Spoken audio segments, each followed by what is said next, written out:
Okay तो जी welcome to episode number 25 of beyond the score. Hope everybody is doing good. और सबसे पहले तो सबको हैप्पी न्यू ईयर। ऑब्वियसली 3 दिन गुजर गए हैं but still it's going to be first video of beyond the score in 2026।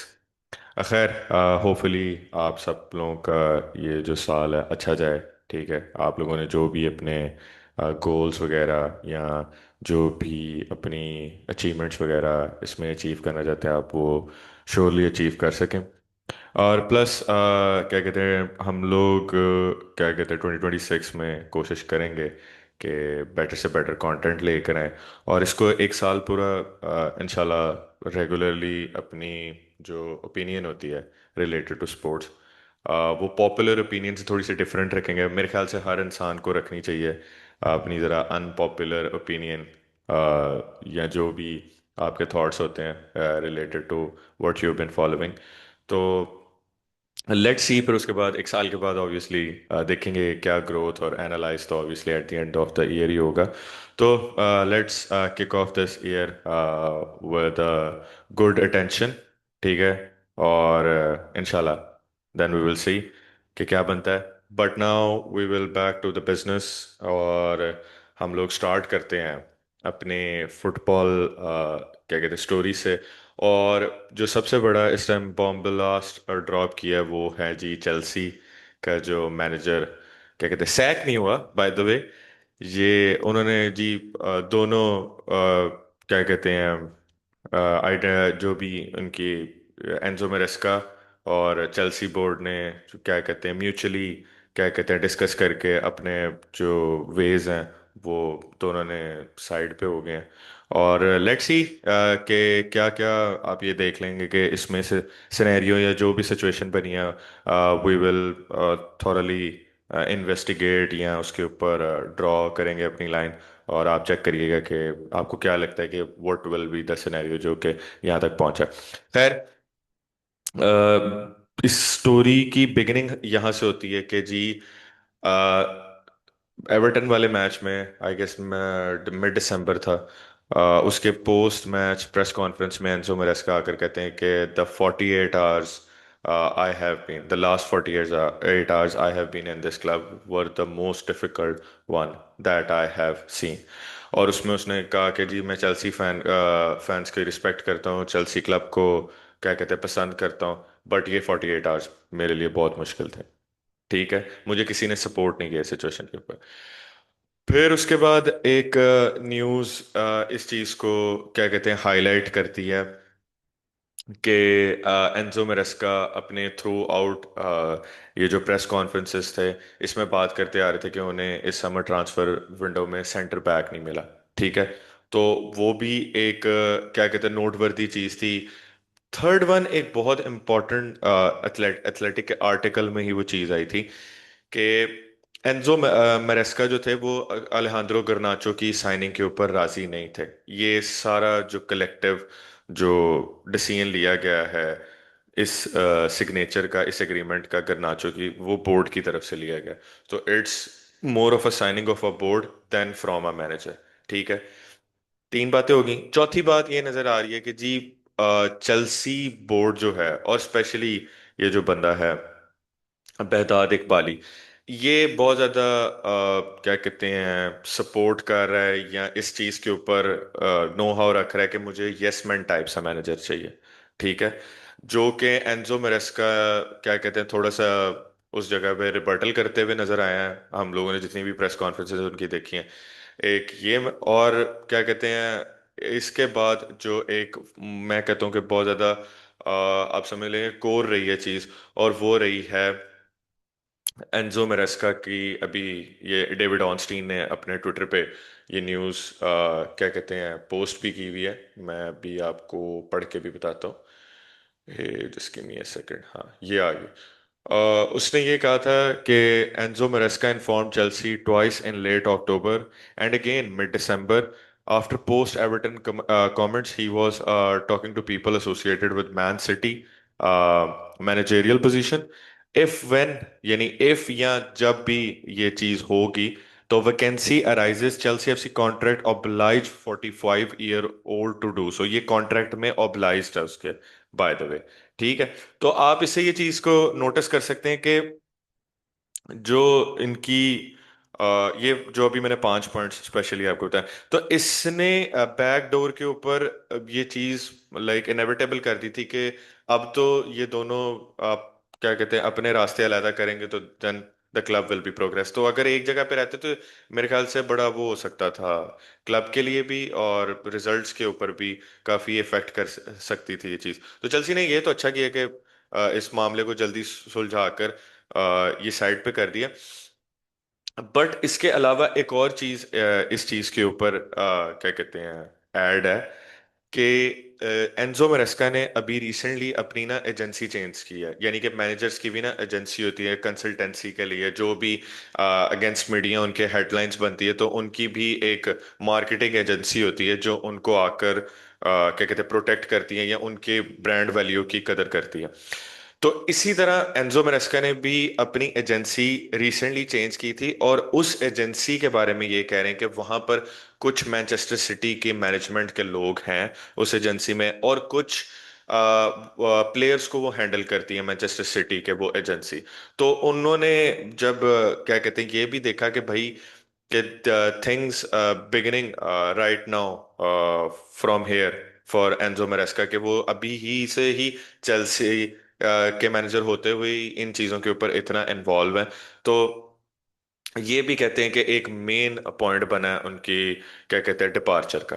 तो लेट्स सी, अगर हम लोग इसको ब्रेक डाउन करते हैं कि ये चेल्सी क्या कहते हैं बार बार इस तरह का ये एडवेंचरस क्यों करती है कि कभी मैनेजर आता है कभी मैनेजर जाता है। लुक, जब से क्या कहते हैं ये टोड बॉयले और ये जो बेहदाद इकबाली, स्पेशली बेहदाद इकबाली की मैं आपको बात बताऊंगा यहाँ पे, क्योंकि बेहदाद इकबाली जो ओनर है ना, ये क्या कहते हैं बिलियनर बिजनेसमैन है।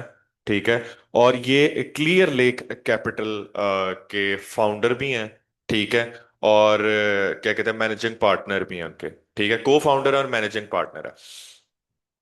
इससे पहले ये एक और भी क्या कहते हैं स्पोर्ट्स फ्रेंचाइज को करते हैं, इन्होंने खरीदा हुआ है, यानी कि वो टोट बॉयले के साथ ही वो मिलके, मेरे ख्याल से वो है लॉस एंजलिस कब्स जो बेसबॉल की टीम है।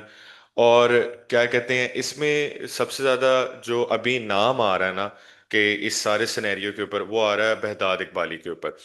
तो खैर चेल्सी का जब से ये क्लियर लेक कैपिटल का टेक ओवर हुआ हुआ है ना, चेल्सी बहुत ज्यादा एक डिफरेंट प्रोजेक्ट अप्रोच में चली गई हुई है। ये बहुत ज्यादा ऑब्सेस्ड हैं ब्राइटन के क्या कहते हैं उनके साथ, सॉरी ब्राइटन के जो अमेरिकन एक्सप्रेस का जो प्रोजेक्ट है ना, ये उसके साथ बहुत ऑब्सेस्ड है। वो इसलिए क्योंकि वो थोड़ा player development stats data driven चीजों के ऊपर डिपेंड करता है। तो इन्होंने भी लाकर वही कल्चर बिल्कुल ही रेप्लिकेट कर दिया चेल्सी में। उन्हीं का मैनेजर ले आए, सारा पैसा वगैरह इन्वेस्ट करके, वो बैकफायर करके क्योंकि रिजल्ट्स नहीं आए। इन चीजों के साथ साथ ना सक्सेस बहुत मैटर करती है जब आप इतना पैसा लगा रहे होते हो।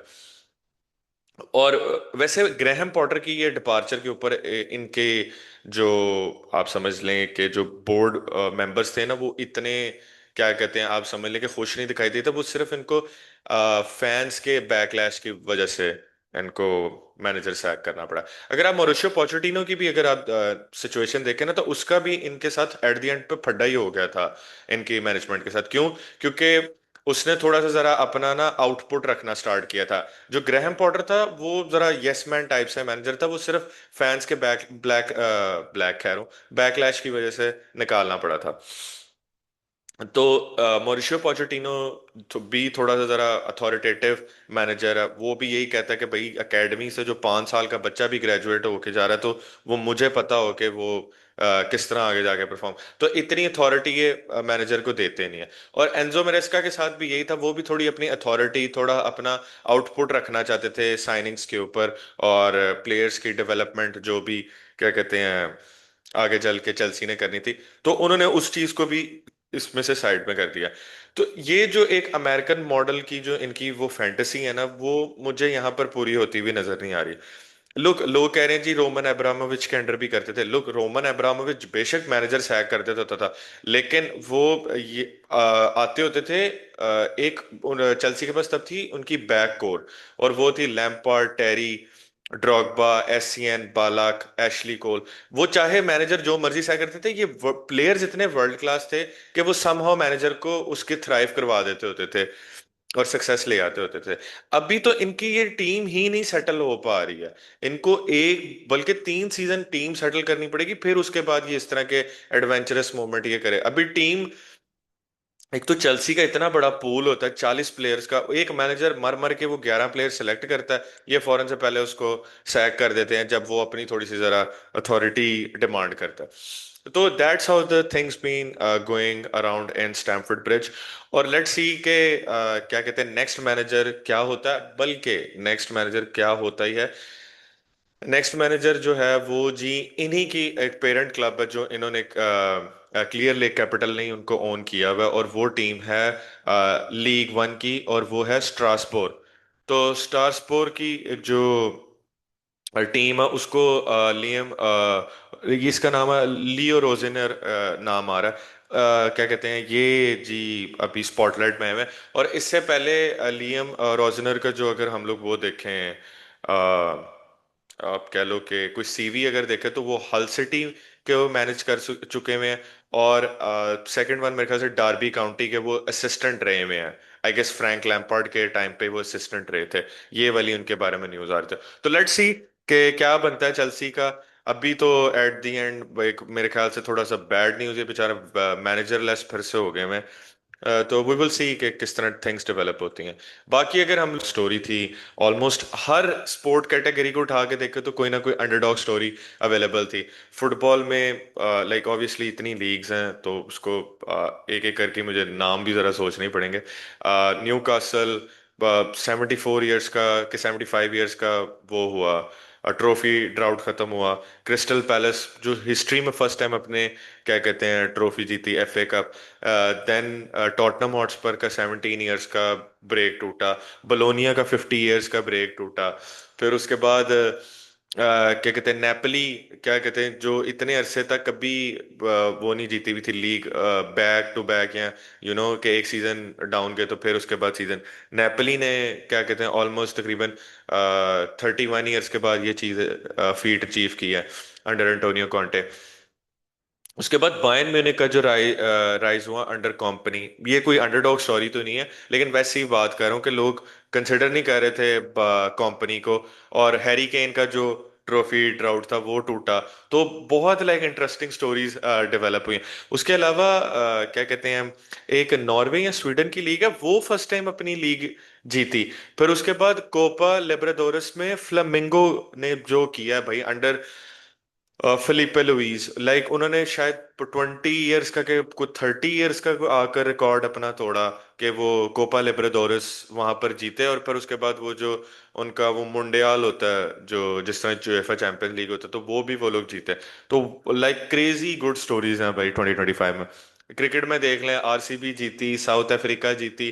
फिर होबार्ट हैरिकेन्स की बड़ी इंटरेस्टिंग स्टोरी थी कि मिच ओवन जो होबर्ट हैरिकेन का प्लेयर जिसने उनको जितवाया था, वो 10 साल पहले उनके मैचेस आकर स्टैंड में देखा करता था, और उसके बाद उसी प्लेयर ने जितवा दिया। और एक इंटरेस्टिंग चीज ये कि होबर्ट हैरिकेन्स की वुमेन टीम भी इसी साल ही बीबीएल फ्रेंचाइज अपनी जीती है। तो लाइक कमाल, मैं कहता हूँ कि आप क्रिकेट में देखें जो चीज क्रिएट, एक वो हो सकता था ना कि वाइटल स्टोरी क्रिएट हो सकती थी, वो होबार्ट हैरिकेन्स के लिए क्रिएट हुई है। फिर उसके अलावा एनबीए में देख लें, Oklahoma City Thunder, obviously Oklahoma as a city तो वो दूसरी दफा एनबीए टाइटल जीते हैं, लेकिन जो ओक्लाहोमा सिटी थंडर जो फ्रेंचाइज का जो नेम चेंज हुआ है, तो उसके बाद वो फर्स्ट टाइम जीते हैं। तो और टेनिस में अगर आप देखें तो कमाल फाइनल वो जो रोलैंड गैरोस का था बिटवीन कार्लोस अल्काराज और Jannik Sinner, like fantastic final था वो तो।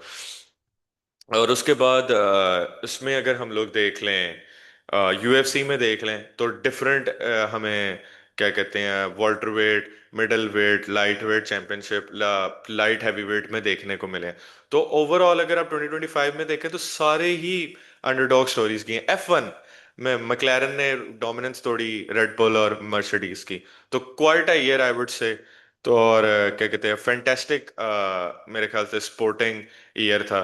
तो होपफुली लेट्स सी 2026 क्या ब्रिंग ऑन करता है और क्या स्टोरीज लेकर आता है। मे बी 2025 ईयर जैसी तो ना ही देखने को मिले, but it will be interesting to see कि क्या होगा। तो खैर, अभी तक के लिए इतना ही। Till then take care, hope you enjoy your weekend as well, और फेस्टिव पीरियड जिसमें चल रहा है वो भी आप एंजॉय करें अपना। और हमें क्या कहते हैं, फुटबॉल क्या कहते हैं, अच्छे मैचेस देखने को मिले। टिल देन टेक केयर, और bye bye from my side.